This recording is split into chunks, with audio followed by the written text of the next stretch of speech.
posibilidad ng tagumpay o kabiguan, ng ligaya o lungkot. Kaya marapat lamang na tanggapin si Jesus bilang tagapagligtas at Panginoon. At matapos yun ay panariwain ang katapatan at paglapit sa Kanya bawat araw o day by day. Ang day by day ay naglalayong umalalay sa pang-araw-araw na pamumuhay. Narito po si Kuya Ed Lapis sa mensaheng pinamagatang When Visiting the Sick.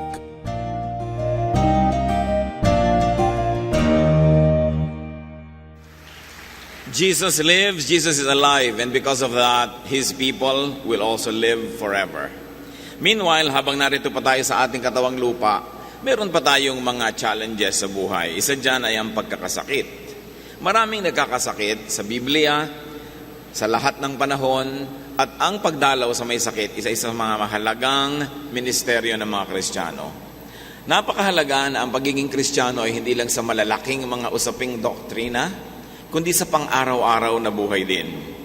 It is very Christian to visit, and visitation is a major ministry of God's people.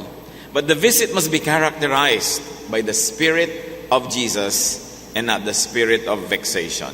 Ang ating pag-aaral to bring down the high doctrines of godliness to the lower shelves where they operate in daily life when visiting the sick, or good manners in visiting the sick. Salamat Panginoon dahil kami merong ministry to visit, to comfort, to love. Teach us, Lord, to season our mouths with salt and to temper our behavior with Jesusness. Turuan mo kami, Panginoon, na maging tulad ng iyong anak na si Jesus, na saan man pumaparon, nagiging pagpapala sa dinadalaw at dinaratnan. Sa mukhang maliit na bagay na ito, makita mo, Panginoon, sa aming buhay at makita rin namin ang halaga ng mahalagang ministry of visiting and comforting the sick and the loved ones who are taking care of the sick. So be our speaker right now.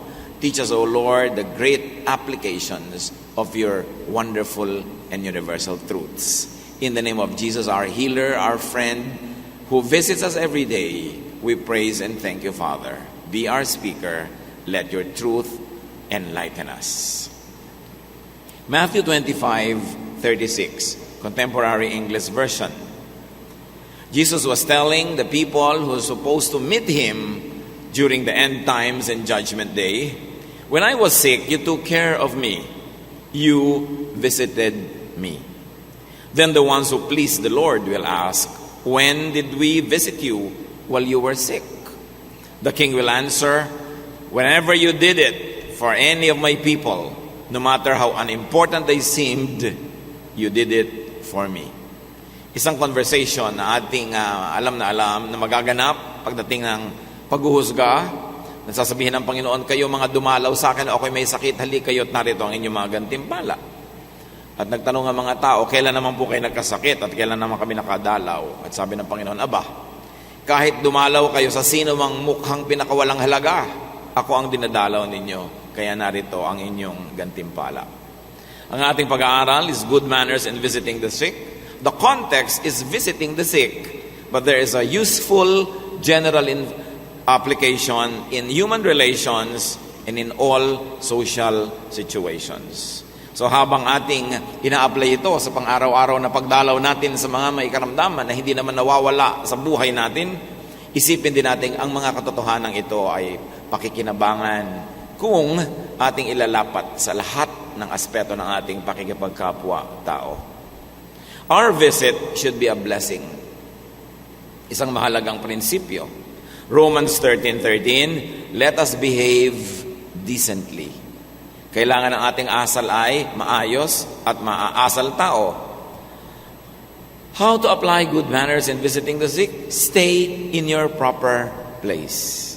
Ang lahat ay may lugar. Ang bituin, ang araw, ang buwan, ang mga puno, ang mga bato, ang mga bahagi ng mga ilog at tubig, lahat yan may lugar. Ganon din ang tao. The sick or the host is usually very socially unpresentable. Ikaw ba naman ang magkasakit na nahuhumpak na ang iyong pisngi, maputla ang iyong kulay, magulo ang iyong buhok, maging yung mga nag-aalaga, they are usually positioned in a weak situation. Weak in the sense na mas malinis, mas mabango, mas maayos yung dadalaw, kadalasan, and therefore you disadvantage the position of the sick or those who are taking care of the sick. Your visit could be an intrusion, therefore.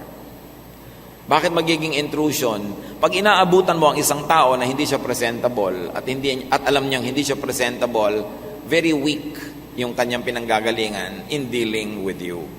Ang mga taong may mataas na uri ng pagkatao ay hindi tumitingin at lalo namang hindi tumititig sa anumang bagay na nagpapahina ng kalagayan ng kanyang kapwa. Kaya kung may taong, di ba, biglang nakabukas pala yung zipper na ng lalaki sa harap niya, hindi ka naman tumitingin.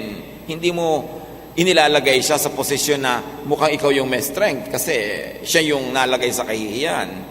Pagka may taong bumahing at biglang lumabas yung uhog niya sa kanyang pisngi, hindi ka tumitingin. You avert your gaze and look at something else. Kaya iniiwasan din nating tingnan o titigan ang isang taong may karamdaman at may sakit na alam naman niya hindi niya gustong tinititigan siya sa ganon. Anong ibig sabihin natin yan? Visiting the sick is a very personal thing. So you consider your personal intimacy with the patient or the host who are taking care of the patient. Kung hindi ka masyadong close personally at alam mo ang magiging itsura ng pasyente ay hindi presentable, you might want to send your regards but refrain from being there personally. Nagpadala ka na rin ng iyong thought, ng iyong prayer, ng iyong goodwill, pero hindi mo inilagay yung pasyente o yung mga nag-aalaga sa isang posisyon na maaari silang ma-embarrass. However, if you are going to commit a mistake on visiting rather than not visiting when you are not sure about your personal closeness to the patient. But if you're going to visit, especially if you're not very close family member or very close friend, call or arrange the visit through intermediaries. Pwede ka naman magsabi sa mga close, pwede bang dumalaw? Handa ba silang magpadalaw? Gusto ba nilang madalaw? O kung bigla na lang kayong susulpot doon sa ospital, kung yun ay ospital, dumaan kayo sa nurse's station. Sabihin niyo sa nurse, is this a good time to visit? Baka pinapaliguan, baka nilalanggas ang sugat, baka kina-counsel, tapos bigla kang susulpot doon, mali ang dating mo, kahit maganda ang intensyon. Pwede mong ipasabi sa nurse, nandito ka mo si Mr. So-and-so or si Miss So-and-so, ipakitanong kung nakahanda siyang tumanggap ng bisita. Huwag kang biglang papasok dahil baka kung anong eksena ang abutan mo sa ospital. Kung minsan ay nililinis siya, kung minsan ay nagbabanyo siya doon mismo sa kama niya, tapos yun ang eksena nga abutan mo. Nakabukas ang pinto ng ospital, hindi yan nakalak para sa doktor at nurse, hindi para sa'yo. So, kailangan ipapa-announce mo na darating ka para handa ang iyong daratnan. But foremost, make an intention and a determination to make visitation a ministry. Mahalaga yon. Itong mga pasubali na ito at paalala, hindi para tayo pigiling dumalaw, kundi para ilagay lang naman sa tamang korte, hugis, kulay, ang pagdalaw natin. Luke 7, 2-6. In the town, an army officer's servant was sick and about to die. The officer liked his servant very much, and when he heard about Jesus, he sent some Jewish leaders to ask him to come and heal the servant. The leaders went to Jesus and begged him to do something. They said, "This man deserves your help. He loves our nation and even built us a meeting place." So Jesus went with them. In so many words, Jesus visits the sick. Mark 1:30-31, Jesus was told that Simon's mother-in-law was sick in bed with fever. Jesus went to her and actually healed her. So visit when appropriate and when auspicious. Kung tama ang panahon. Not in crisis moments. Hindi kung kailan nagsi-CPR. Kung kailan hindi ini-sponge bath ang pasyente. Mga hindi magandang panahon ng pagdalaw, bagamat maganda ang layunin. Visit when the patient would like to receive visitors. 1 Corinthians 10:23-24. Some of you say, we can do whatever we want to, but I tell you that nothing may be good, not everything may be good or helpful.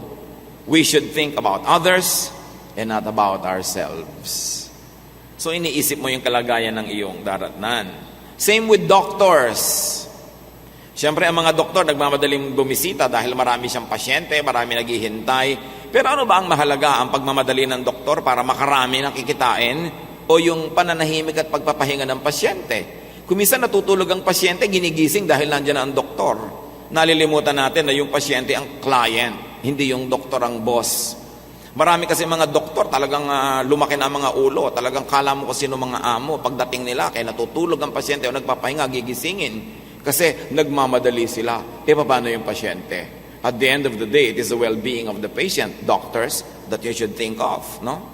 Kung hindi nyo kayang tumingin ng 20 pasyente na mabibigyan nyo ng quality a day, settle with 10. Hindi yung sa sobrang pagmamadali, hindi na nabibigyan ng konsiderasyon kung gustong magpahinga ng pasyente.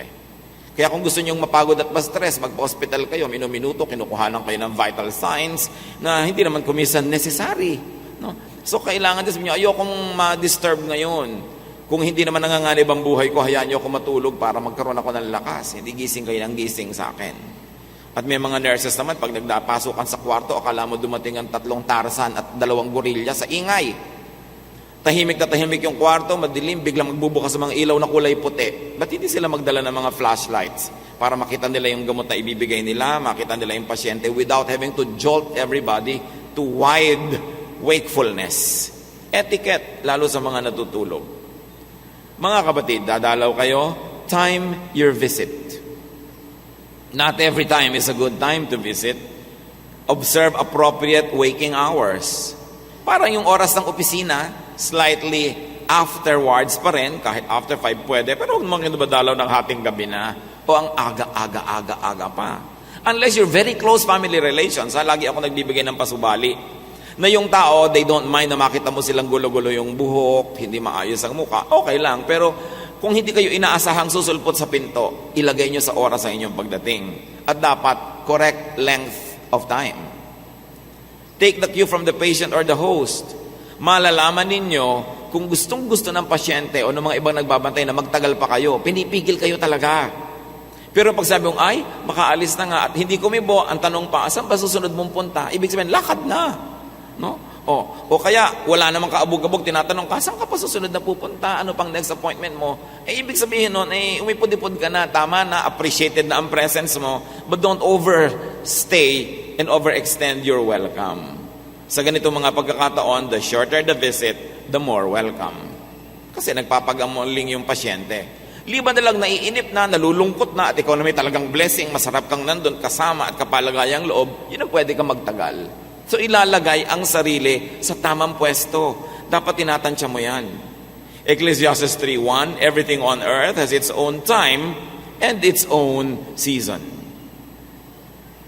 Maging ang pagdating, pananatili at pag-alis sa pagdalaw. Ecclesiastes 8:5, be smart and learn what to do and when to do it. The host should not be overburdened.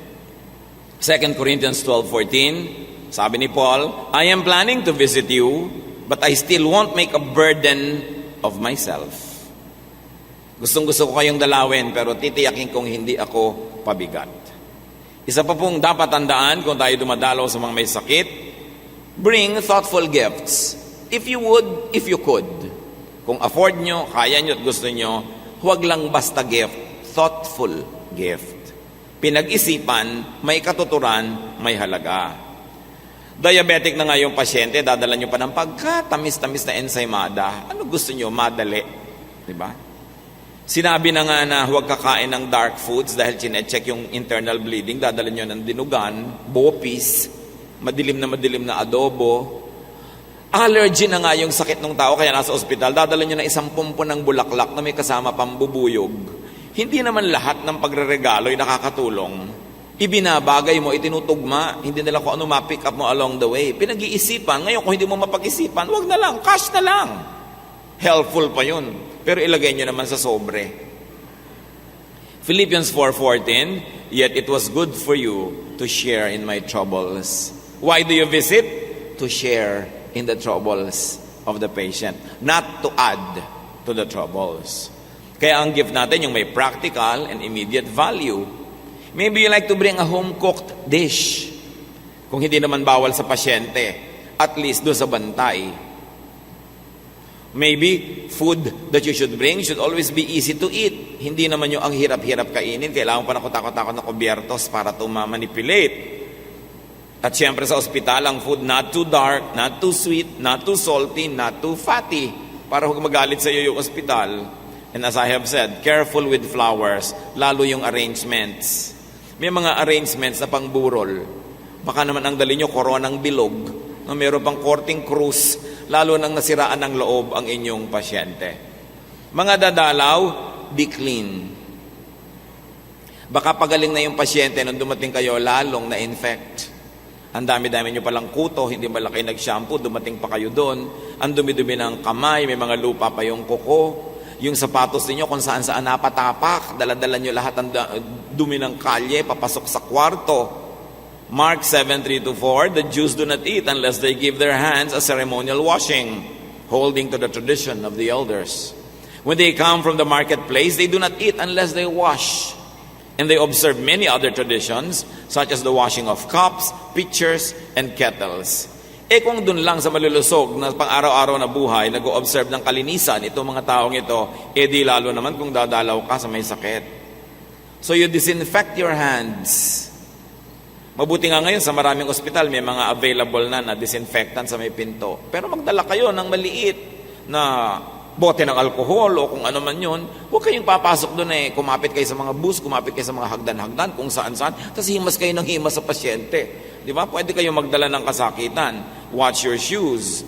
At hanggat maaari, lalo't kaya nyo, dumalaw na muna before you go through your day. Kasi galing na kayo sa talipapa, sa palengke, kung saan-saan na kayo nagpunta, nakuha nyo na lahat ang kalat at dumi ng buong lansangan, tsaka pa kayo dadating pag gabing-gabi na, anong tingin nyo sa sarili nyo? Di ba living germ? Para kayo makapag-infect. So do not infect the patient. And very importantly, if you're going to remember only one thing, brothers and sisters, bring cheer, not gloom. Ang daladala nyo dapat ay halakhak, tuwa, saya, ligaya, hindi lungkot, hindi horror, hindi mga problema. Ephesians 4:29, say the right thing at the right time and help others by what you say. Sabi ng ibang versions, let your speech be seasoned with salt. Proverbs 15:23, how good is a timely word. Tama dapat ang sasabihin.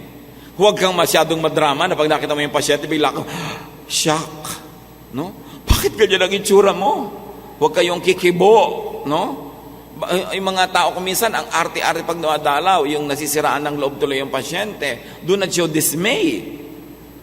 Kung sabihin ako, bakit mukhang kalansay ka na? 2 araw ka pa lang dito. Mukha ka ng patay. Ganyan-ganyan mga, alam nyo, maraming tao, kala nyo biro yan, talagang maraming taong napakamangmang. Napakababa ng pagkatao, hindi iniisip ang sinasabi. At huwag kayo nagkukwentuhan ng mga namamatay, naghihingalo at nag-aagaw buhay habang dumadalaw kayo sa isang pasyente. Di ba? Meron, ano po ba sakit? Pagka sinabi mo diabetes, naku, bihira nakakaligtas dyan. Ang auntie ko nga, 50-50 ha, diabetes. Ganyan. Pinutulan na ng paa, kamay, natira na lang ulo. Yung pasyente ngayon, gusto kang murahin at palabasin, ano? Dahil sinisira mo ang loob niya. Careful with alarming religious message and expediency. Kapapasok mo pa lang, tumanggap ka na ba sa Panginoon? Nakakatiya ka na ba ng buhay na walang hanggan? Pinapanervyos niya ang pasyente. Do not discuss politics. Do not discuss family problems. Kasi kung minsan dyan, nakikita kita yung magkakamag-anak. Hoy, alam mo ba, sabi ni Auntie Kikay sa akin kahapon, ngayon kwentuhan na sila ngayon ng lahat ng problema ng pamilya nila, may pasyenteng nakikinig. Pag sasabihin pa, naku, deadly ang sakit na yan. Bihirang-bihira ang nakakaligtas. Naku, talagang himala na lang pag nabuhay ka dyan. Totoo yan mga kapatid, ha? Nangyayari yan sa mga matatabil na dila. Mahaba ang dila, makitid ang utak. No? Yung office mate ko, nagkaganyan, 50-50. Marinig mo ba naman yung salitang 50-50 habang nakahiga ka doon? Sana man lang 49-51, ano? Talagang 50-50. Sabi, alam mo sa kabilang room, namatay na yung pasyente. Iyakan nga doon no? Ang payat-payat mo. Ganyan. Huwag na lang kayong dumalaw. Ipadala nyo na lang ang regalo nyo pag gano'n ang inyong bunganga. No? Hindi nakaka-bless. And remember, brothers and sisters, dress cheerfully. Piliin nyo kung ano isusuot nyo. At huwag na kayo magsusuot ng itim dahil hindi naman kayo sa cocktails pupunta. Kahit pa kayo nagluluksa, dahil may pinagluluksa kayong kamag-anak, ibahin nyo naman yung damit nyo sa araw na yun. Dahil yung taong lagnat na lagnat, hirap na hirap pagdilat, nangakaitim ang nakapaligid sa kanya, di ba? Baka hanapin na yung 4 na kandilang nagbabantay. Kailangan iniingatan mo ang iyong suot and do not needlessly dramatize or show pity or show sorrow. Meron pang, OMG! Bakit ganyan ang itsura mo? Kailangan tinitibayan ang loob. Pag ang bibisitahin ninyo, inaasahan yung talagang terrible ang kalagayan, tibayan ang loob, buuin ang loob bago kayo pumasok. Huwag kayo nagpapakita ng emosyon. Magpakita kayo ng cheer. Pero huwag naman yung abnormal cheer na parang may comedy nagaganap. No? Denial na yon. Pero huwag nyo nang ipakita at nagpapahirap lang ng loob ng mga nahihirapan na nga. Matthew 6:16, tungkol lang nga sa fasting, sabi ni Lord, when you fast, do not look somber as the hypocrites do. For they disfigure their faces to show men that they are fasting. Hindi nyo na kailangang ipakita sa inyong mukha yung nadarama nyo. Alam na nagmamahal kayo, alam na kayo concerned, hindi na kailangang i-dramatize yan. And brothers and sisters, when you visit, respect the patient's privacy. Especially kung hindi ka naman talaga super close. At kung ospital yan na hindi naman suite, na may mga kwarto, may mga dining room, pagpasok mo, yun na ang lahat-lahat. Respect the patient's privacy. Kung gusto mapag-isa, manahimik, pakiramdaman natin. Sa Lamentations 3:28, let him sit alone in silence. Kung talagang yun ang kanyang gusto, kung gano'n ang kanyang kailangan. Nakakakita kayo kumisan doon ng mga libro, mga magazine na binabasa ng pasyente o ng bantay. Don't touch. Hindi reading room yung pinuntahan nyo. Huwag kayo doon makibasa. Ay, nagbabasa ka pala ng ganito. Naku, masama ito. Alam mo ba itong binabasang to? Makikialam ka pa kayo sa binabasa nila. Pag may dumating ng mga ibang bisita hindi nyo kilala, it's time for you to leave. Huwag na makikipagkilala pa kayo. It's not a party. Ibig sabihin, next group, kasi siyempre iba naman ang tema ng usapan, iba naman ang degree ng mga discussion dyan, huwag na kayong makilahok. Kasi mahirap pinaghalo-halo yung mga bisitang hindi magkakakilala. Pag dumating kayo doon, nakailang minuto na kayo, may biglang dumating na iba, it's time for you to go. Para masarili din naman nila yung pasyente, at kung meron silang gustong pag-usapan, hindi ka na nandun pa. When there are calls, telephone calls or conversations, when the doctor comes to talk to the patient or about the patient, don't listen. Get out of the room. Stay busy. Ay, excuse me pala.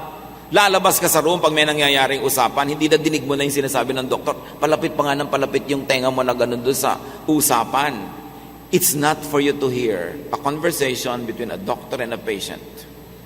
The patient has the right to his or her privacy. Kaya dapat lalabas ka. May tumawag sa telepono, may kausap siya, gumawa ka ng paraan para mawala within hearing distance. Yun naman, kung totoong tao ka.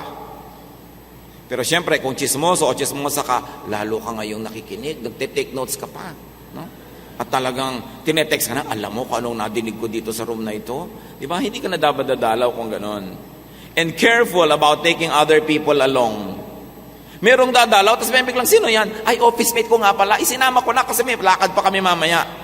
Hindi ka dapat nagsasama doon sa pasyente ng taong hindi niya kilala o wala siyang permiso. Kung sino-sino yan. Kung meron kang iyaya, meron kang kasamang mga kung sino-sino o kasama mo yung DI mo, iwan mo sa labas.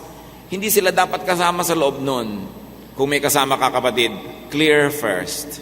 Dadalaw ako, pwede bang isama ko yung ganito ko, yung ganyan ko, no? And avoid using the patient's bathroom. Pupunta ka lang doon, makikiihi ka pa. Diba? Nagdagdag ka pa doon sa dumi ng banyo. Kung meron siyang nakatago doon ng mga underwear o mga gamit-gamit, nalaman mo na tuloy. May mga banyo ang bawat ospital. Sa mga koridor, sa mga lobby, doon ka magbanyo. Huwag sa banyo ng pasyente. No? Remember, it is a convenience of the patient, not yours, that is the issue. And using a person's bathroom could be an intrusion. Use the public hospital bathroom kasi mas appropriate yon at mas kaibig-ibig. And hold your curiosity Kung nagagandahan ka sa room, huwag ka mag-tour. Pwede ba patingin ng banyo? Patingin naman ng ano yan? Fort Santiago. Di ba? Hospital yan. And never ask about numbers. Yung iba, 3 minuto pa doon, magkano tong kwarto na to? Bakit? Bibilhin mo? Hindi. Ikaw ang magbabayad? Hindi. Pues wag mo itanong. Itanong mo lang kung ikaw ang magbabayad. No? Ngayon kung hindi, huwag ka nang magtanong pa. Masyadong mausisa yung mga tao. Bad manners, alam nyo ba yung nagtatanong kung magkano? No? Hindi yun dapat ginagawa. When you're going to discuss with patients or the host, let them frame the discussion. Ang pag-usapan nyo lang yung gusto nila, hindi yung gusto nyo. Don't ask sensitive questions. Pagka meron dong nakaratay na isang lalaking medyo may itsura o may kaya o whatever, dumalaw na ba si number 2? Yun ang itatanong mo kasi number 1 yung bantay, no? Kumisa naman, doon sa number 2 inabutan ng sakit, ang tanong mo, si number 1 dumalaw na ba?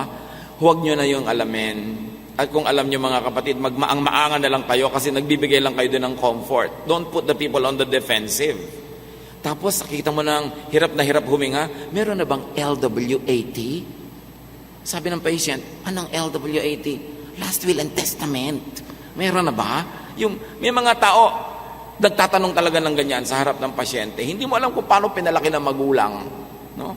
O hindi mo alam kung mga manok ba o baka ang nagpalaki sa kanya. Bakit hindi tao ang ugali? Kailangan nag-iisip, lalo mga anak ng Diyos. Be useful, be functional, and be helpful if you're going to visit. Because you should be a blessing. Titus 3:13, do everything you can help. See that they have everything they need. Lalo kung public hospital or government hospital na wala ka maupan, pwede ka siguro magdala ng isang monoblock chair na may sandalan. May naupang ka pa habang dumadalaw at may iba pang dadalaw na uupo doon at pag alis ng pasyente, i-donate yun na sa ospital. Malaking bagay. Nakakita ako ng mga pasyente na nakaupo sa stool ni walang sandalan at hawak niya ang sarili niyang swero. Yung taas-taas niya isang ganun, wala man lang sabitan yung ospital. Nanakaw na kasi ng lahat ng government officials, pati sabitan ng swero. Kaya yung mga pasyente, hawak-hawak nila yung sarili nilang dextrose. Isipin mo yung mga ganon. So pwede ka naman magdala ng ganon kung gusto mo ng thoughtful gift. Kesa sa bulaklak na ubod ng mahal, no? Hindi naman nakakain. So mabuti pa nakakapag-isip ka na medyo practical na mga bagay. Liba na lang flower lover yung pasyente. Ngayon, pwede ka magdala ng room freshener. Kasi marami mga ospital, lalo public, amoy sugat. No? Amoy ito yung dugo. Malansa. So pwede ka magdala ng room freshener. Ngayon, kung Buddhist ka o Hare Krishna, huwag naman incense. Dahil ayaw ng iba nung amoy na yon, lalo hindi maganda ang kanilang kalagayan. You might want to volunteer to relieve the sitter. Sabi mo, sige, magbabantay ako dito ng 3 hours. Gusto bang umuwi muna? Meron kang gawin o whatever kung close ka sa kanila. You might want to offer to run errands. Ano ba dapat bilhin? May babayaran pa kayong bill? Whatever, ako nang lalakad. Magandang tulong yun kaysa nakatunganga ka doon sa room maghapon, meron kang magawa para sa kanila. Kung therapist ka or marunong ka, you might offer to give a massage. Singer ka, you might want to sing. Everybody can pray. Or you want to read to the patient, pwede yon. Ngayon, kung kakanta ka, please, huwag oh my papa, no? Or mama, at lalong huwag na huwag Ave Maria. Pipiliin mo rin siyempre yung repertoire mo. According to your ability, you might want to give cash. It will always be useful. Or offer a loan if you really need it back. Malaking tulong yon, yung financial. Kung may kilala ka pang makakatulong, mga specialista, mga therapist, offer and refer them, but only after asking for permission. Hindi ka naman at liberty to tell everybody on earth na may sakit si ganito na ganung uri ng sakit. Pwede ko bang sabihin sa mga ganito kong kakilala na meron kang pangangailangan? Pwede ko ba silang dalhin dito? Magandang offer yon. Good manners in visiting the sick. If you would, and if you like to stay connected, send greetings, wishes, and prayer. 3 John 1:12, Dear friend, I pray that you may enjoy good health and that all may go well with you, even as your soul is getting along well. Ipinadala yung greeting, yung prayer, or some people call it wish. What am I trying to say? Unless you are a direct stakeholder in the health of the patient or very close to the patient, do not always ask how the patient is. Hindi nyo maiintindihan kung gaano kahirap sagutin yung kumusta na ang pasyente hanggang hindi kayo yung nag-aalaga o hindi kayo yung pasyente. Mahirap sagutin yung kumusta. Bakit? It is stressful to answer the same question over and over and over, lalo at text, dahil mahirap naman mag-text. Isa pa, mahirap sumagot sa kumusta kung nakabingit yung kalagayan ng pasyente, hindi mo pa masabing mabuti, ayaw mo naman sabihin masama, ayaw mo naman magsinungaling at ayaw mo magbigay ng false hope. Mahirap sagutin. So, imbes magtatanong kayo ng kumusta ang pasyente, sabihin nyo lang, I prayed for the patient. I pray that you will have resources today. I pray that the patient will respond to medication. I pray that this and that's that. Or, this is my wish for the patient. Because if that is your message, the recipient of your message is not obligated to respond.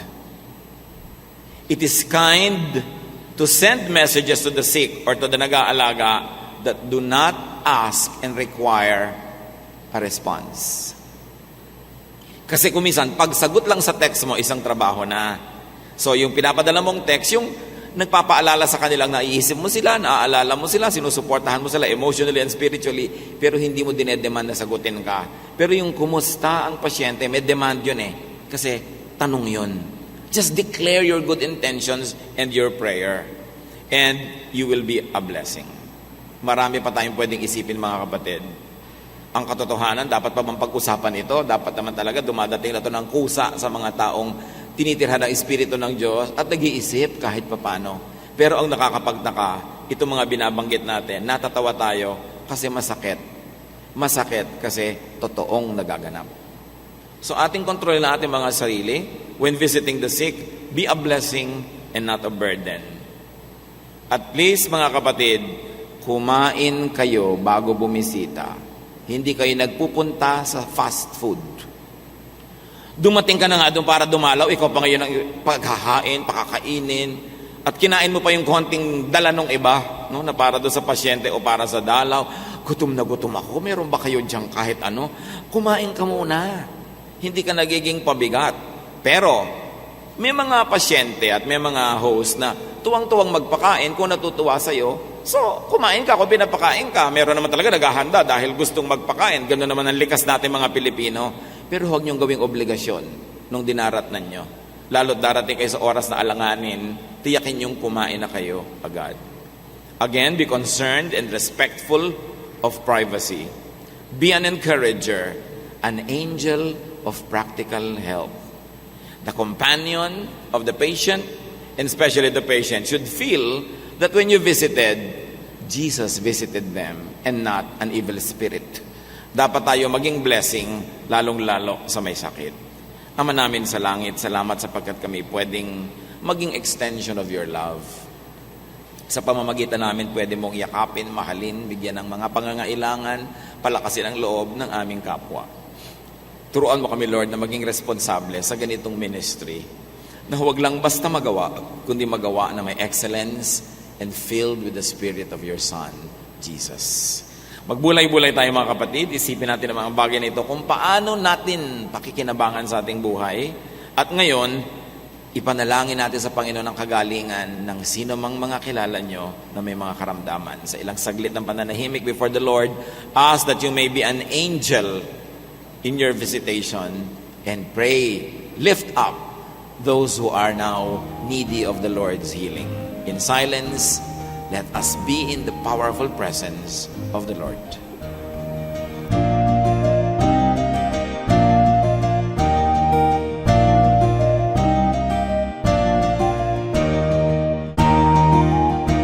Ang katatapos pong mensahe ni Kuya Ed Lapis ay pinamagatang When Visiting the Sick.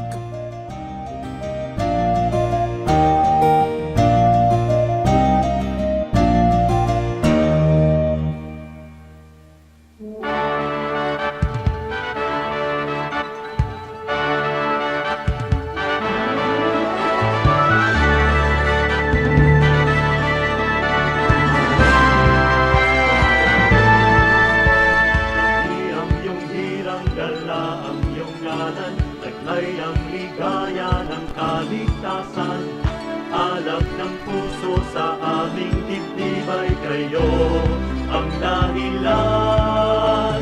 Pugtawi ang nahihimbing na damdamin, isingin ang aming yaring isipan.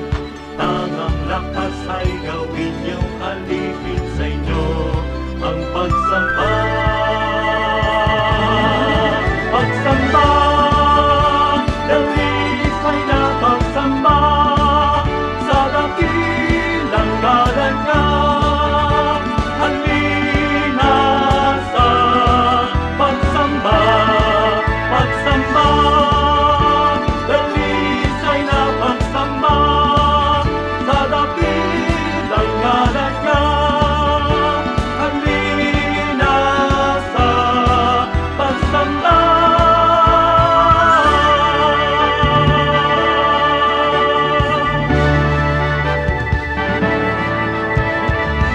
Ang iyong hirang dala, ang iyong ngalan, taglay ang ligaya ng kaligtasan. Alab ng puso sa aming dibdib ay kayo ang dahilan. Gawin ang nahihimbing na damdamin, isingin ang aming yaring isipan. Tangang lakas ay gawin niyong alipin sa inyo ang pagsamba. Pagsamba, dalisay na pagsamba sa dakilang ngalan niya. Halina sa pagsamba, pagsamba, dalisay na pagsamba sa dakilang ngalan niya. Halina sa pagsamba, pagsamba, dalisay na pagsamba sa dakilang ngalan niya. Halina sa pagsamba, pagsamba, dalisay na pagsamba sa dakilang ngalan niya. Halina sa pagsamba,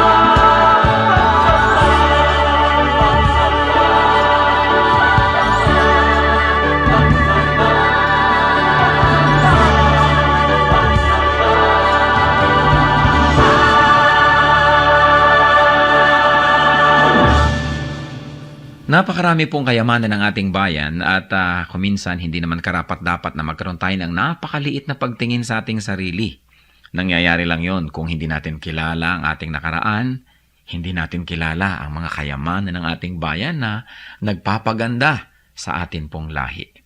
Kaya naman dapat natin kilalanin ang nakaraan, ang kasaysayan, at ang mayayamang mga pamana sa atin ng ating mga ninuno. Ang mga hiyas po ng ating lahi, ang mga kayamanan ng ating bayan ay binubuo ng maraming bagay.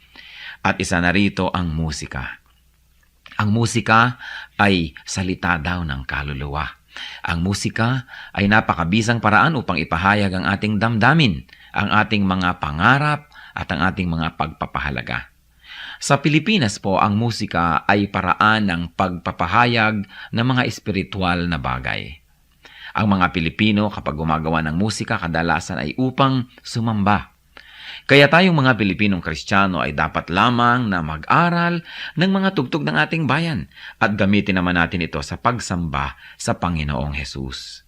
Dapat nang bawiin ang musika ng Pilipinas mula sa kung ano-anong mga paggamit na hindi ayon sa kalooban ng Panginoon. At ito naman ay dapat ialay sa paanan ni Jesus upang lalong makadagdag sa marami, makulay at magagandang paraan ng pagpapahayag natin ng ating pananampalataya. Ang musika ng bayan, hiyas ng lahi, hiyas ng bayan. Narito at ating pakinggan ang mambayo, mga tunog ng pagbabayo ng palay na may kasamang mga awit mula sa mga kalinga.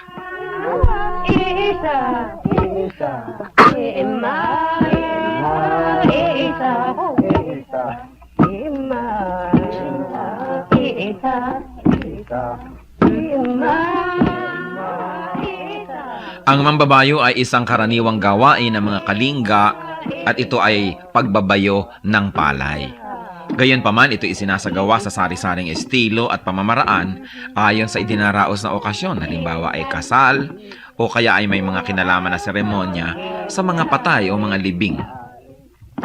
Ang mambayo ay sinasaliwan ng awit tulad ng naririnig natin.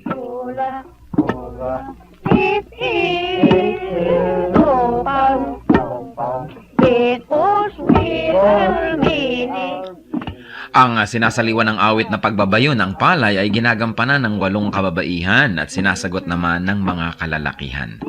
Paulit-paulit at mauulit na maririnig ang ritmikal na pag-awit ng mga salitang ima, isa o insa.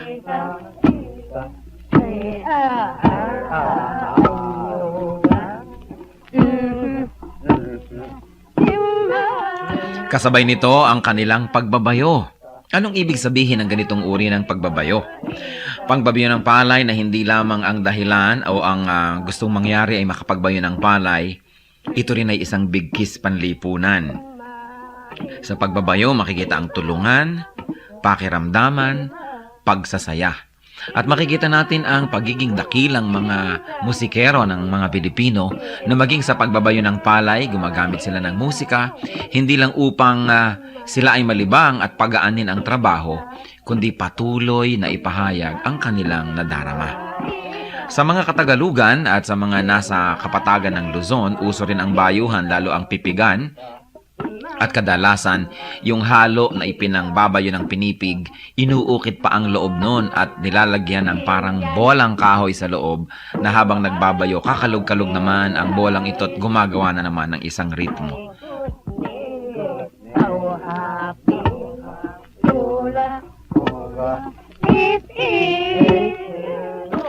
Yan po ang mambayo, ang pagbabayo ng palay na may saliw ng mga awitan ng mga kalinga. Ano po ang maaari nating matutunan sa kayamanang ito ng ating lahi? Na ang bawat gawain natin ay maaaring saliwan ng musika. Lalong-lalo naman ang pagsamba natin sa Panginoon, ang ating mga paglilingkod, na sa paglalagay natin at paglalapat ng musika, hindi lang gumagaan ang ating trabaho, kundi na ipapahayag din natin ang ating damdamin. Musika ng bayan, kayamanan ng ating lahi, hiyas na dapat makilala at ingatan.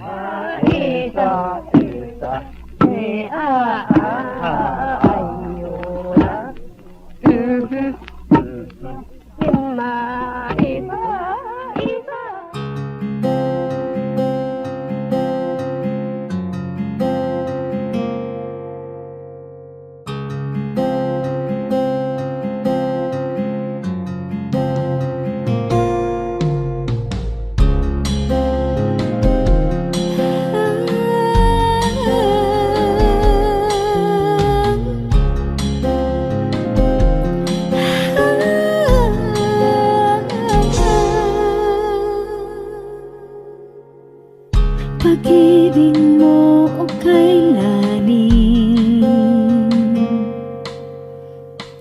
sukat man lumayo'y mahal pa rin. Liparin ko man ang dulong ng langit, sa piling mo pa rin magbabalik.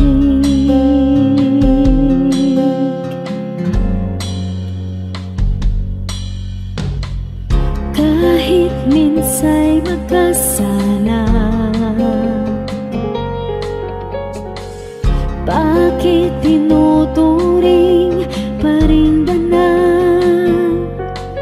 O Jesus, kayo nag-alay ng buhay, katwiran niyong aking tinataglay.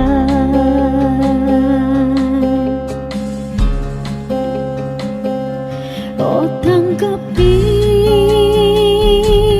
papuri ay tingin, nagsasabing ikaw aking hari, Diyos na banal, ngalay tinatanghal, kabutihan mo sa'kin walang mali. O Diyos, salamat sa pag-ibig na wagas.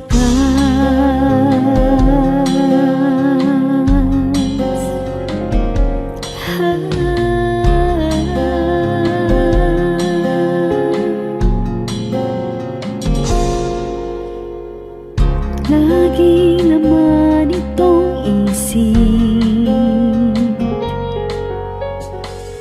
ngalan ko sa palad mo inukit. Walang sino mang maaring magwala, kaligtasang ikaw ang nagpikas.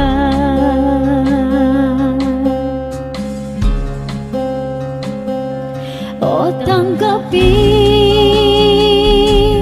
papuri ay tingin, nagsasabing ikaw aking hari, Diyos na banal, ngalay tinatanghal, kabutihan mo sa'kin walang mali. O Diyos, salamat sa pag-ibig na wagas.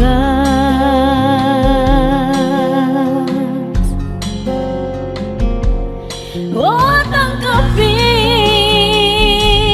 papuri ay tingin, nagsasabing ikaw aking hari, Diyos na banal,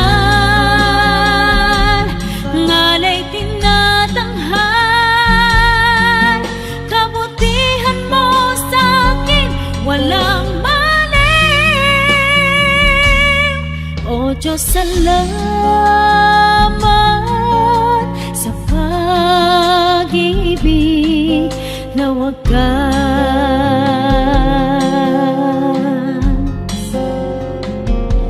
O Diyos, salamat sa pag-ibig na wagas.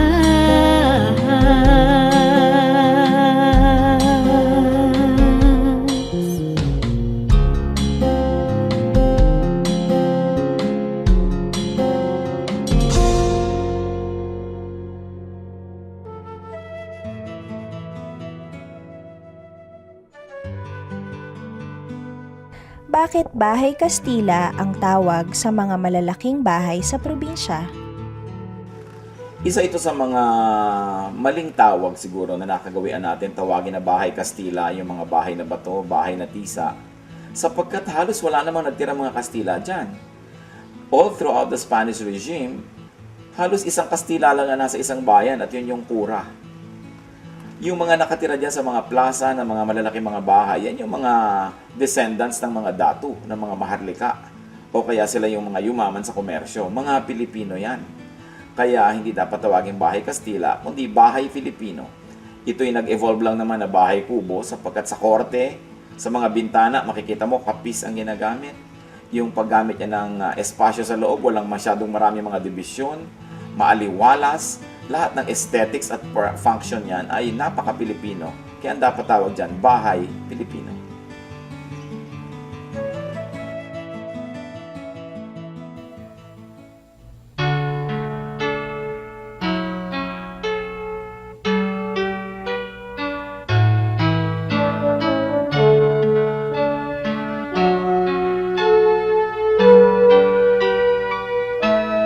Kahit lagi ang pasakit dito sa buhay ko, kahit lagi ang pagluha dito sa buhay ko, sakali man itong aking pamatok, ubod ng bigat, sa tulong mo, Jesus, nakakaya ang lahat.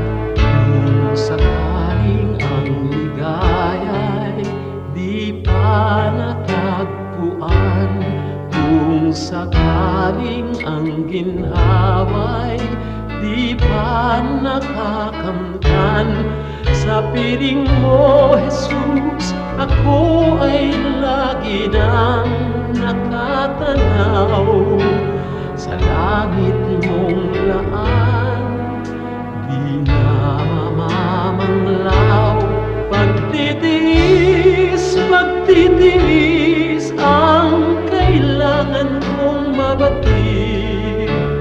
Kaya't ikaw, Panginoon, ang aking tutularan. Pagtitiis, pagtitiis ang kailangan kong mabatid. Ang buhay ko ay lalago kung mayroong pagtitiis.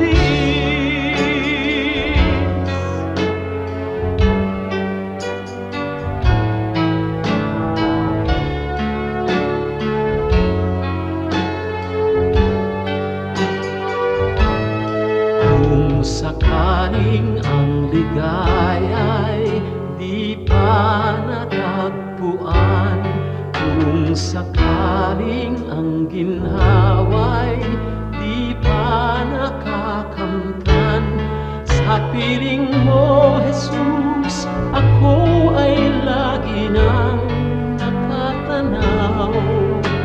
Sa langit mong laan, di na mamamanglaw.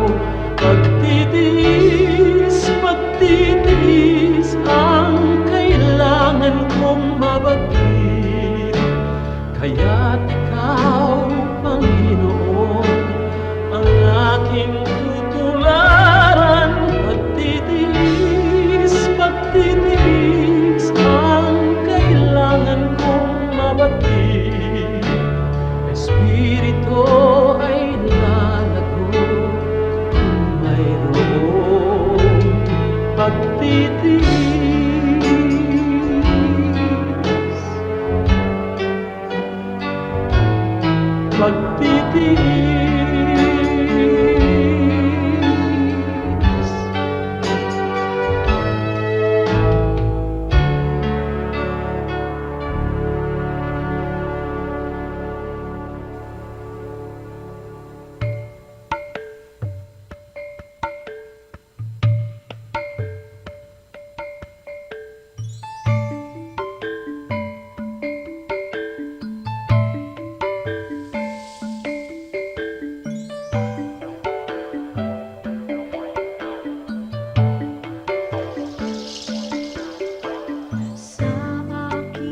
Oras na po para pansamantalang magpaalam ang programang Day by Day.